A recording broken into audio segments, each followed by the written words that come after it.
मेरा देश मेरा प्रदेश देख रहे हैं आप। आपके साथ मैं हूं आशीष चौबे और बात सबसे पहले करते हैं प्रधानमंत्री नरेंद्र मोदी और पश्चिम बंगाल की मुख्यमंत्री ममता बनर्जी की। दरअसल पीएम को इंतजार कराने वाले अफसर पर एक्शन हुआ है। पश्चिम बंगाल के मुख्य सचिव दिल्ली तलब किए गए। ममता बनर्जी के रवैये से नाराज केंद्र सरकार पीएम की बैठक में 30 मिनट देर से ममता बनर्जी पहुंची थी और यह कहा गया कि वो फाइल रखकर बैठक बीच में छोड़कर चली गई।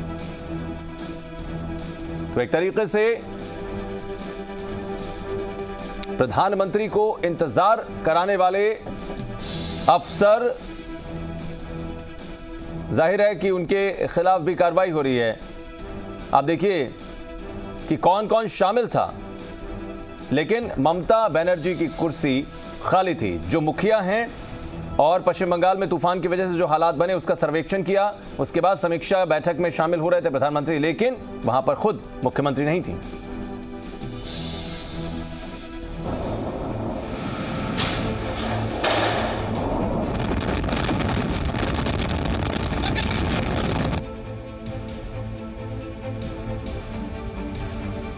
पीएम को इंतजार कराने वाले अफसर पर एक्शन। पश्चिम बंगाल के मुख्य सचिव दिल्ली तलब। ममता बनर्जी के रवैये से नाराज केंद्र सरकार। पश्चिम बंगाल के सीएम ममता बनर्जी ने एक बार फिर ये संदेश दे दिया है कि बीजेपी से राजनीतिक मतभेद को वो किसी भी हद तक ले जाने को तैयार हैं। लगता है नंदीग्राम में हुई हार को ममता बनर्जी ना तो भूल पाई हैं और ना ही वो नंदीग्राम से बीजेपी विधायक शुवेंदु अधिकारी का सामना कर पा रही हैं।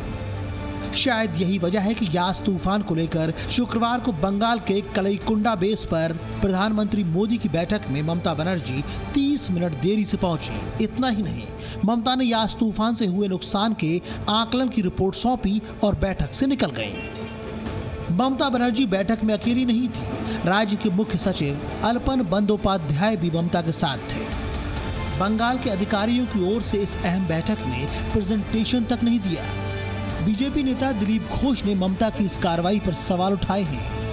उनके सामने लोगों की जिंदगी कीमती है कि राजनीति, ये बड़ी प्रश्न है।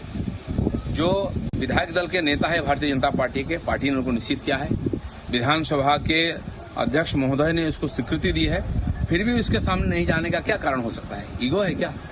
या तो फिर उनके सामने हार गई हैं चुनाव, इसलिए नहीं जा रहे।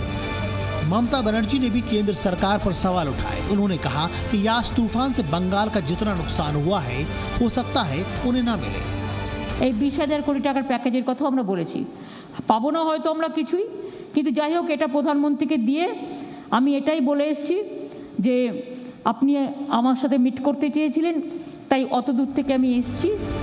ममता बनर्जी के इस रवैये पर राज्यपाल जगदीप धनखड़ और गृह मंत्री अमित शाह ने कहा, यास तूफान से प्रभावित लोगों की मदद करना समय की मांग है।